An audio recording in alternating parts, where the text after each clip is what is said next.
We were unbelievably successful in the election with getting the vote of the military, and probably almost everybody in this room voted for me, but I will not ask you to raise your hands if you did. But I would guarantee a big portion, because we're all on the same wavelength, folks. We're all on the same wavelength. That was President Trump on Saturday speaking before the CIA memorial wall at CIA headquarters. Those remarks compelled at least one former CIA analyst to go public for the very first time in an op-ed in the New York Times. Yael Azansat is that former CIA analyst. She also served as a special advisor on national security to former Vice President Joseph Biden. Yael is here with us right now. So you wrote this op-ed in the New York Times. No one knew. Your friends, other people, the world didn't really know you were a CIA analyst before that. Why did you decide to come forward now? So I had, hinted at my intel past to some friends, but generally I don't speak publicly because that's what most of us from the CIA, we don't talk about it. We do that job because we believe it's right, and we don't need to be in the public limelight.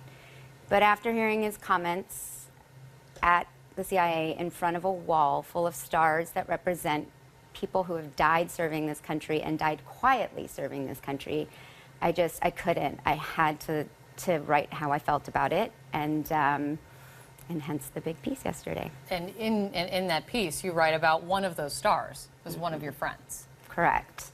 And the irony there is that friend wouldn't want to be in the limelight, I suspect. I'm pretty sure he actually wouldn't love the fact that I wrote about my feelings about his star being behind Trump yesterday, or in the piece yesterday. Right. But I couldn't. This is a guy who gave up everything. He gave up a career. He went and joined the CIA after September 11th. He died for 6 years. His name wasn't public, and his star is on that wall. And so I felt the need to honor my friend and to really highlight some of the very big concerns about politicizing a moment in front of the CIA. One of the things we've been hearing from the White House is, yeah, well, but there was applause there, that there were CIA employees, whether they be analysts or whatnot, who obviously, they say, approved of what the president said. And that's fine, too. That's the point of the CIA. They're Americans, just like everyone else. They're Democrats and Republicans. They're from across the spectrum. But at the end of the day, the most important part is their work is where they leave their political ideology behind. And so, I'm sure there were quite a few people who clapped and were happy. He's the president of the United States. They're going to respect that. They're going to stand when he walks in the room.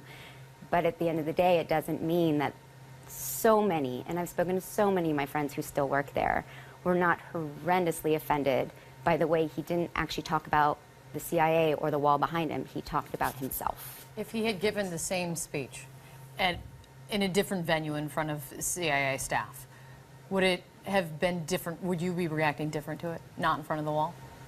Possibly, but even then, I mean, I was there when Vice President Biden gave his speech to the workforce, and that wasn't publicized at all. President Obama, yes, I believe some pictures were taken and there was a little bit of media about it, but both of their speeches, and George W. Bush's, you can find them all online, the entire speeches were about how thankful he was for the work that these men and women do for him every day. And these speeches were not about themselves, and I think that's so important. Yeah, Azansat, thanks for coming and sharing your perspective on this. Appreciate it. Thank you very much. Very uncomfortable for you in this position, yes. and we really appreciate it. No, Thanks you for want to coming be in. on TV because people didn't know, and we respect that.